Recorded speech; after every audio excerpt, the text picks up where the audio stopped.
အားလုံးပဲမင်္ဂလာညချမ်းလေးပါခင်ဗျာဒီနေ့ညကျွန်တော်တင်ဆက်ပေးမယ့်ဇာတ်လမ်းလေးကတော့ဆရာတတီရေးသားထားတဲ့ပျောက်နေတဲ့ဝိညာဉ်ဆိုတဲ့ဇာတ်လမ်းလေးပဲဖြစ်ပါတယ်နားဆင်အားပေးကြပါအောင်ခင်ဗျာစောင်းတွင်းကြီးဗျအေးချက်ဗျဆောင်းရှုံလို့တော့မလုံဘူးပြို့ဘာကြီးလဲကျုပ်ကိုခေါင်းဆောင်နေထုတ်ပေးပါတယ်ဗျာမနဲ့လဲစောစောမထားနိုင်သေးဘူးဗျတတ်တယ်ငါဘာကွာဘာချစ်ပ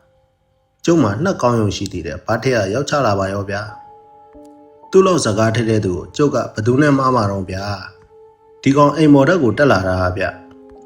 ဟဲ့ကောင်တတ်တယ်မင်းကနှက်ကောင်းတော့ငါမှတော့မင်းတို့ကိုမော်တကောလာလိုက်ရတာအပေါ်ရက်ရောက်တာနဲ့ကျုပ်ကိုအထစ်တင်ငေါနဲ့ပြောတော့တာပါပဲဗျာနေပါဦးဘာထက်မင်းကငါစီမော်တကောလာတာဘာအကြောင်းများရှိလို့တော့ရှိတယ်ဒါတည်းကမင်းဘောလုံးကန်တဲ့ကိုအောင်ဝင်းကိုတိတယ်မို့လားအေးတိတယ်လေကွာကိုပန်းနဲ့ကိုအောင်ဝင်းမို့လားအေးလေမြို့နယ်လက်ရွေးစင်ကစားသမားလေကွာအေးတိပါတယ်ဘာထက်ကိုအောင်ဝင်းကဘာဖြစ်လို့တော့တောင်ဘက်ကလက်ပံကွာမှာကားမောက်တဲ့အထက်ကိုအောင်ဝင်းမှာပါတယ်တဲ့ကွာဟာဟုတ်လားအခုကိုအောင်ဝင်းဘာဖြစ်သွားတော့လူတော့ဘာမှမဖြစ်ဘူးပွန်းနာပဲတာလောက်ပဲရှိတယ်ဒါပေမဲ့သတိလေးနေတာ2ရက်ရှိပြီတဲ့ကွာဟုတ်လားကွာခေါင်းလေးပါတွေထိသွားလို့နေမှာပေါ့ကွာဘာထက်ရဒီကောင်မျက်လုံးပြူးသားနဲ့ကြုတ်ကိုကြည့်ပြီးခေါင်းခပြတယ်ဗျဆရာဝန်တွေစစ်စစ်ကြည့်တော့ခေါင်းမှာဘာတန်ရာမှမရှိဘူးတဲ့ကွာနေပါဦးမင်းအထာတွေကိုဘလို့သိတာတော့ဘာထက်ဟာတတရကိုအောင်ဝင်းတို့မိသားစုတစ်ခုလုံးကငါရဲ့ပါပုံကိုဝဲကြတယ်လေကွာညကိုအောင်ဝင်းဖေကအကြောင်းရောက်လာပြီးပါပုံကိုရှောက်လို့ငါကြားရတာလေကွာဘာပုံကဘာတွေမိတ်လိုက်လို့တော့ကွာမင်းရဲ့ဘာပုံကအကြားမြင်ရတာပဲသိမှာပေါ့ဘာထက်ရအေးအဲ့ဒါကြောင့်မင်းစီငါပြေးလာရတာပေါ့တတရဟေးငါဆရာဝန်မဟုတ်တာဘာတတ်နိုင်ပါတော့ဘာထက်ဒီလိုကွာတတရဘာပုံမိတ်လိုက်တာကထူးဆန်းနေလို့ကွာဟုတ်လားဘာပုံကဘလို့မိတ်လိုက်လို့တော့ဘာထက်ကားမောက်တဲ့အချိန်မှာကိုအောင်ဝင်းရဲ့ဝင်ញင်ကကိုတဲကနေထွက်သွားတယ်လေကွာအဲ့ဒီအချိန်မှာမြို့တောင်ဘက်ကမင်းစုဆိုတဲ့ရွာမှာကိုအောင်ဝင်းအသက်လောက်ပဲရှိတဲ့ကိုတန်းညွန့်ဆိုတဲ့လူတစ်ယောက်ကနွားစာဆင်းနေရင်ကနေလဲကျသွားတယ်တဲ့ကွာဒါပေမဲ့အိမ်သားတွေကအိမ်မောမသွားပြီးနှာနဲ့ပေးကြတော့သတိပြန်ရလာတယ်ဆိုပဲဘာပုံမိန်နာကအဲ့ဒီကိုတန်းညွန့်ရဲ့ကိုတဲကိုကိုအောင်ဝင်းရဲ့ဝင်ញင်ဝင်သွားတယ်လေကွာဟာထူးဆန်းလိုက်လားဘာထက်ငါလဲကြားကစားကတော်တော်ကိုအံ့ဩသွားတာကွာတတရတို့နေပါအောင်ဘာထက်ကိုတန်းညွန့်ရဲ့ကိုတဲကိုကိုအောင်ဝင်းရဲ့ဝင်ញင်ဝင်သွားတော့ကိုတန်းညွန့်ရဲ့ဝင်ញင်ကဘယ်ရောက်သွားလို့တော့ကွာကိုတန်းညွန့်ကလဲပြတဲ့အချိန်တည်းကတည်သွားတာတဲ့ကွာသူ့မှာနှလုံးရောဂါရှိတယ်လို့ဘာပုံကပြောတယ်ကိုအောင်ဝင်းရဲ့ဝင်ញင်ကကိုတန်းညွန့်ကိုထဲမှာဆက်ရှိနေကိုအောင်ဝင်းမှာဒုက္ခရောက်မှာတဲ့ကွာဘာဖြစ်လို့တော့ဘာထက်အဲ့ဒီကိုတန်းညွန့်ရဲ့နှလုံးကမကြခင်လုံးဝပျက်စီးတော့မှာအဲ့ဒီခါကျရင်ကိုအောင်ဝင်းသေရလိမ့်မယ်တဲ့ဟာဒါဆိုရင်ကိုအောင်ဝင်းရဲ့မိသားစုတွေဘာဆက်လုပ်ကြမှာတော့အေးသူတို့လည်းဘာလုပ်ရမှန်းမသိတော့ဘူးပေါ့ကွာဘာပုံကဆက်ပြီးမိတ်နေကွာတတရအောင်ဝင်းကသူများကိုယ်တွေကိုရောက်နေတာသိတယ်တဲ့ဘလို့မှပြန်ပြီးထွက်မရလို့ကိုတန်းညွန့်ဟန်စောင်းနေတာတဲ့ဟာဒုက္ခပါပဲကွာကိုအောင်ဝင်းကဂိုးဖန်းတာအရန်ကောင်းတာကွာဝိုးရသည်ဘောလုံးပြိုင်ပွဲတွေမှာဒုမျိုးကဒိုင်းစုခဏရတာကိုအောင်ဝင်းဂိုးဖန်းကောင်းလို့လည်းပါတယ်ကွာဘာတက်ကကျုပ်ကိုတစ်ချက်ကြည့်ပြီးဆက်ပြောတယ်အေးငါအခုမင်းရှိလာတာအဲ့ဒီကိစ္စတိုင်ပင်ခြင်းလို့ကွာကျုပ်ကဘာတက်ကိုတစ်ချက်လှမ်းကြည့်လိုက်တယ်အေးငါတို့ကရောကိုအောင်ဝင်းရဲ့ဝင်ញင်ကိုဘယ်လိုပြန်ထုတ်မလဲဘာထက်ရငါတို့တော့မလုပ်တတ်ဘူးပေါ့ကွာဒါပေမဲ့လုပ်တတ်တဲ့လူတွေတော့ရှိမယ်လို့ငါထင်တယ်အေးလေအဲ့ဒီလူကိုငါတို့ကဘယ်လိုလုပ်ပြီးရှာရမှာတော့ဘာထက်ရအချိန်တိတ်ကြရင်တော့ကိုအောင်ဝင်းရဲ့ခန္ဓာကိုယ်ကတကယ်တည်သွားမှာနော်ဘာထက်ကကျုပ်ပြောတာကိုနားထောင်ပြီးခေါင်းတစ်ဆက်ညှိမ့်ပြတယ်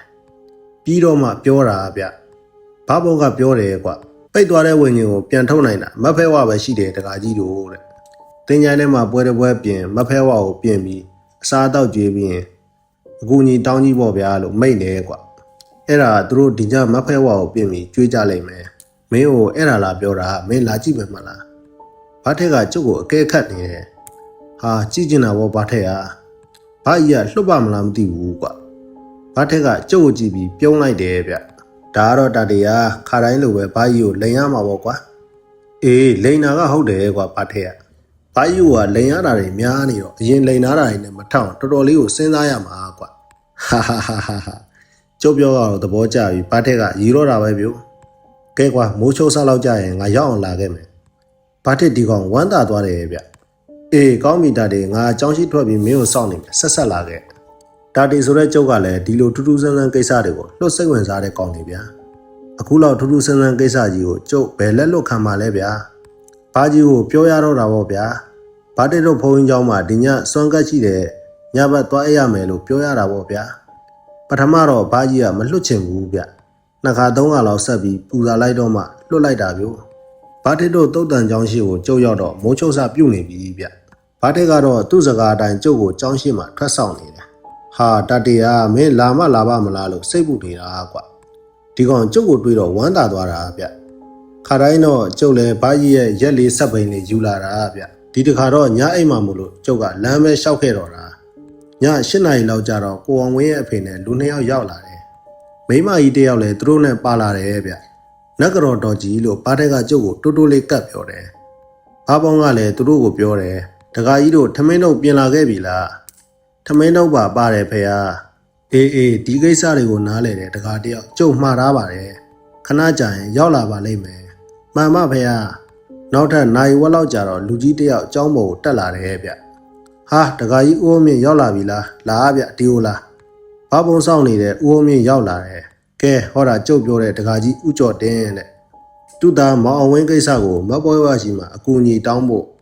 ကျုပ်တခါကြီးကိုပြောထားတဲ့အတိုင်းဆောင်ရွက်ပေးပြီတော့ဗျာမှန်လားပါဖေဟာဦးအုံးမြင့်ကဘာပုံကိုရှစ်ခိုးပြီးရှောက်လိုက်တယ်တပည့်တော်တိတိကျကျမေးပေးပါမယ်ဖေဟာ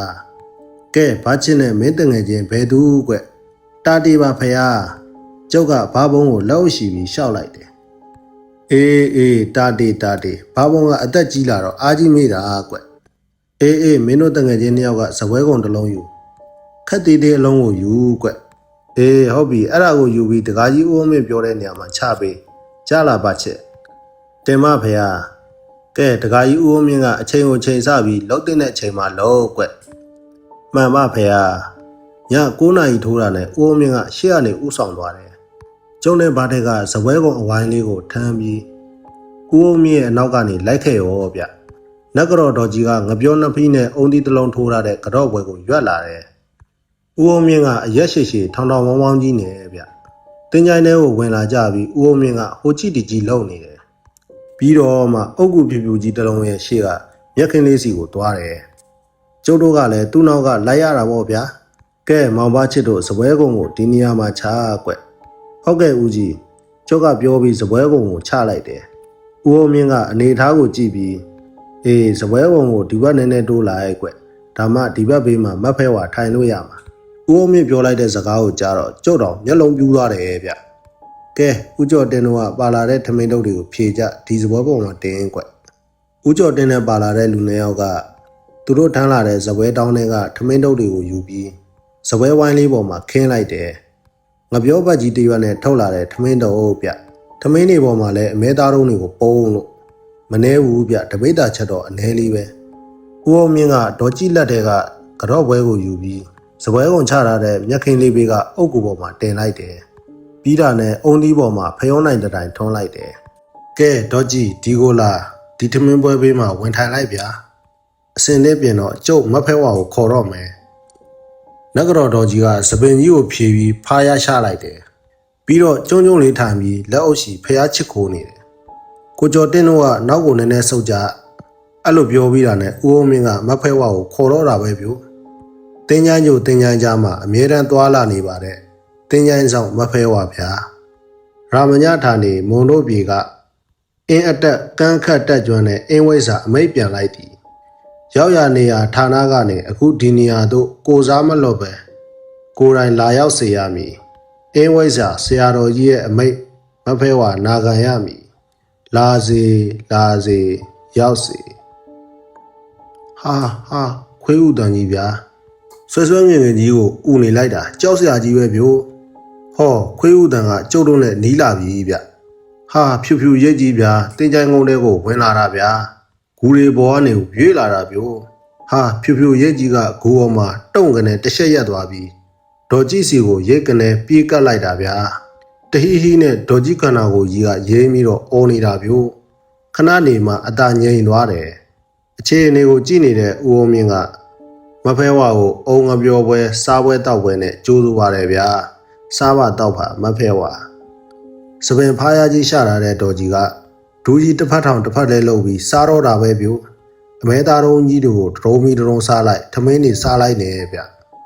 ခက်စောစောတော့ကခွေးဥတန်ကြားရပြီမဲ့ခွေးတော့မတွေ့ဘူးဗျဟောစားရင်တောက်ရင်နဲ့ဦးအုံးမင်းကိုမော့ကြည့်တယ်အင်းဝိဇာကြီးကဘယ်အတွက်ငါ့ကိုခေါ်တော်ဒီလိုပါမဖဲဝါဒီမျိုးရဲ့ကုံဆောင်ဘောလုံးကစားတဲ့မောင်အောင်ဝင်းဟာလက်ပံခွားမှာကားမောက်တဲ့အထဲပါသွားပါတယ်အခုတော့ဘာတန်ရာမှမရပဲတတိလစ်နေပါတယ်ဒါပေမဲ့အင်းဝိဇာကြီးမိန်နာကမောင်အောင်ဝင်းရဲ့ဝิญဉ်ကမေစုကတန်းညွန့်ရဲ့ခန္ဓာကိုယ်ထဲကိုဝင်သွားပြီးပြန်ထွက်လို့မရဘူးဖြစ်နေတဲ့မဖဲဝါအဲ့ဒါကိုမဖဲဝါပြန်လို့ယူပြီးအောင်ဝင်းရဲ့ကိုယ်ထဲကိုပြန်ရောက်အောင်ပို့ဝေးဖို့ဘာဘုံကအကူအညီတောင်းခိုင်းလို့ပါမဖဲဝါကစားရင်တောင်းရင်ခေါင်းငိမ့်တယ်ပြီးတာနဲ့ကျုံတဲ့ဘားထက်ကိုလက်ညှိုးထိုးလိုက်တယ်ဟာကျုပ်ရောဘားထက်ရောလန့်သွားတာဗောဗျာနေတို့နှစ်ယောက်တကောင်းကျုံရင်ကိုဝါထုတ်ပြီးလာခဲ့ကြငါးနောက်လိုက်ခဲ့ရမယ်ဗျာစားတော့ပြီးတာနဲ့မဖဲဝါပြန်ထပ်သွားတယ်ဟာဒေါ်ကြီးလဲကြွသွားတဲ့ဒေါ်ကြီးကိုဦးအောင်မြင့်နဲ့ဦးကျော်တင်တို့ကပြေးပွေကြတယ်ဗျဦးအောင်မြင့်ကသူ့အင်ကြီးအိတ်ထဲကရေပလင်းတစ်လုံးကိုထုတ်လိုက်ပြီးဒေါ်ကြီးရဲ့မျက်နှာကိုဖျန်းလိုက်တယ်ဟာဒီတော့မှဒေါ်ကြီးသတိရသွားတာဗျို့ဒါဆရာတော်ပေးလိုက်တဲ့ရေစင်လေးဗျာဦးအောင်မြင့်ကပြောပြီးရေစင်ပလင်းလေးကိုသူ့အိတ်ထဲပြန်ထည့်လိုက်တယ်ကြော့ဝဲကိုတော့ဂူအပေါ်မှာဒီတိုင်းထားခဲ့တယ်ကျန်တာတွေတော့အားလုံးရှင်းလင်းပြီးပြန်ခဲ့ကြတယ်ည12နာရီကျော်တော့ဘာဘုံကိုယ်တိုင်စောင့်ကြက်ပြီးကျုပ်တို့နှစ်ယောက်ကိုပွားထုတ်စေခဲ့တယ်ကျုပ်တို့ရဲ့ကိုပွားတွေကိုအန်ဒီရမကြရောက်နိုင်အောင်ဘာဘောင်ကစောင့်ကြက်ပေးတယ်။ဘာထင်းနဲ့ကျုံနဲ့လည်းကိုပွားတွေထုတ်ပြီးတင်းကြိုင်ဘက်ကိုလာခဲ့တယ်။ကျုပ်တို့ကိုအသက်ဆောက်နေတဲ့မဖဲဝါကကျုပ်တို့ကိုတွေးလိုက်တာနဲ့ရိတ်ခနဲ့ရွေ့သွားတယ်ဗျ။ကျုပ်တို့နှစ်ယောက်လည်းဖြူဖြူရဲကြီးနောက်ကခတ်ခွာခွာလိုက်ခဲ့ကြတာပေါ့ဗျာ။မင်းစုကိုရောက်တော့မဖဲဝါကတုံငနဲ့ရက်သွားတယ်။ဘာထင်းနဲ့ကျုပ်ရဲ့ကိုပွားတွေလည်းရက်နေတာပေါ့ဗျာ။ခဏကြာတော့မှမဖဲဝါကလက်ဟန်ပြတယ်ဗျ။ကျုပ်တို့ကိုအခုနေရာမှာပဲရက်နေလို့ပြောတဲ့သဘောပေါ့ဗျာပြီးတာနဲ့ဖြူဖြူရဲကြီးကဖြတ်ခနဲ့ပျောက်သွားရောဗျို့ကျုပ်နဲ့ဘာထက်လဲတယောက်ကိုတယောက်ကြည့်ပြီးရက်နေကြတာပေါ့ဗျာကျုပ်စိတ်အထင်တော့15မိနစ်လောက်ကြာပဲဗျဝက်ဖဲဝါပြန်ပေါ်လာတယ်သူ့နောက်မှာကိုအောင်ဝင်းပါလာတယ်ဗျကိုအောင်ဝင်းရဲ့ကိုပွားကိုကျုပ်တို့တွေ့နေရတယ်အမလေးတန်းညုံခေါ်လို့မရတော့ဘူးအကြီးမပူမကြီးလာကြပါအောင်တော့ကျုပ်သားလေးဒီတခါတော့ကိုကျိုးနေပါပေါ့ဘာတွေတင်မောင်ရေးလာကြပါအောင်တော့ရွာထဲကအုံကိုလိုက်တဲ့အတန်ကိုကြားလိုက်ရတယ်ဗျကိုအောင်ဝင်းရဲ့ဝิญဉ်ကိုမဖဲဝါပြန်ထုတ်လာတော့ကိုတန်းညုံကတေပြီပေါ့ဗျာငကိုကလေးကကိုတန်းညုံကရှိမှမရှိတော့တာမဖဲဝါရဲ့ဖြူဖြူရဲကြီးကကျုပ်တို့ကိုပြနေတယ်ဗျကိုအောင်ဝင်းကိုဟိုဘက်ဒီဘက်ညှက်ခေါ်ခဲ့ဖို့တယ်ဗျာဘာထက်နဲ့ကျုံနဲ့လဲကိုအောင်ဝင်းကိုနှစ်ဖက်ညှက်ပြီးခေါ်လာခဲ့တာပေါ့ဗျာကိုအောင်ဝင်းရဲ့ကိုဘွားကကျုံနဲ့ဘာထက်ကိုတိတိကျကျကြည့်တယ်ဗျမဖဲဝါကရှေ့ကသွားကျုပ်တို့ကနောက်ကလိုက်ပေါ့ဗျာဟောမြို့ကိုပြန်ရောက်ပြီဗျမဖဲဝါစေးရုံကိုသွားပြီဗျို့ကျုပ်တို့လည်းနောက်ကနေလိုက်ဝင်ရတာပေါ့ဗျာအရေးပေါ်ကုသခန်းထဲမှာကိုအောင်ဝင်းကဆန့်ကြီးဗျကတင်ဘေးမှာတော့သူ့အဖေဦးကျော်တင်နဲ့တခြားလူတွေရောက်စောင့်နေတယ်နှာခေါင်းမှာလည်းအောက်ဆီဂျင်ပိုက်ကြီးတက်လို့ဗျို့ကျုပ်တို့ကအပေါ်စီးကနေမြင်နေရတာလေဗျာမဖဲဝါကကိုအောင်ဝင်းရဲ့ဝิญဉ်ကိုလက်ရက်ခေါ်ပြီးသူ့ခန္ဓာကိုယ်ကိုပြတယ်ကိုအောင်ဝင်းကသူ့ခန္ဓာကိုယ်ကိုစိုက်ကြည့်နေတော့မှမဖဲဝါရဲ့လက်တစ်ဖက်ကကိုအောင်ဝင်းရဲ့ဝิญဉ်ကိုဖိတယ်လို့လှုပ်လိုက်တာကိုအောင်ဝင်းရဲ့ဝิญဉ်ကဖြတ်ခနဲ့ပျောက်သွားတယ်ဗျို့ဟာလှုပ်လာပြီဗျဂရင်မော်ကကိုအောင်ဝင်းလက်တွေလှုပ်လာတယ်တာအောင်ဝင်းမင်းတတိယပြီလားကိုအောင်ဝင်းကမျက်စိဖွင့်ကြည့်တယ်မဖဲဝါလည်းချက်ချင်းလှည့်ထွက်သွားတယ်ကျုံနဲ့ဘာထက်လည်းနောက်ကလိုက်ပြီးစေးရုံအပြင်ဘက်ကိုထွက်ကြရတာပေါ့ဗျာဒါပေမဲ့စေးရုံအပြင်ဘက်ရောက်တာနဲ့မဖဲဝါကပျောက်သွားတယ်ဗျကျုံနဲ့ဘာထက်လည်းထားခဲ့တဲ့ခန္ဓာကိုယ်တွေစီကိုစိတ်ညှို့လိုက်တာပေါ့ဗျာကျုပ်တို့ပြန်ရောက်တာကိုတွေးတဲ့ဘာဘုံကဘာထက်တို့တာဒီတို့ပြန်ရောက်ကြပြီလားကွကျုပ်တို့လည်းကြပြားကြရထပြီးဘာဘုံကိုရှစ်ခိုးလိုက်ကြတာပေါ့ဗျာမှန်ပါဖေယားအေးတွားပြီးဆောင်ရွက်တဲ့ကိစ္စအဆင်ပြေရဲ့လားကွဘာထက်ကစကားထက်တော့ကျုပ်ကပဲတွတ်တွတ်လက်လက်ရှောက်ရတာပေါ့ဗျာအားလုံးအဆင်ပြေပါတယ်ဖေယား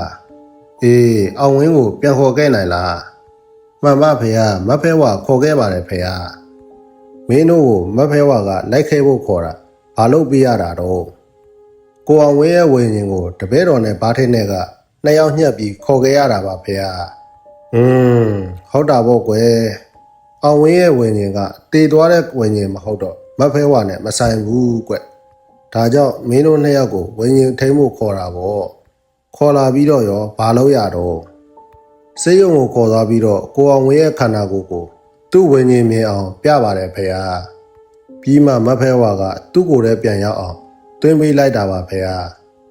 အော်အဲ့လိုလားကိုအောင်ဝင်းတတိယမှတပည့်တော်တို့လည်းပြန်ခဲ့တာပါဖေဟာ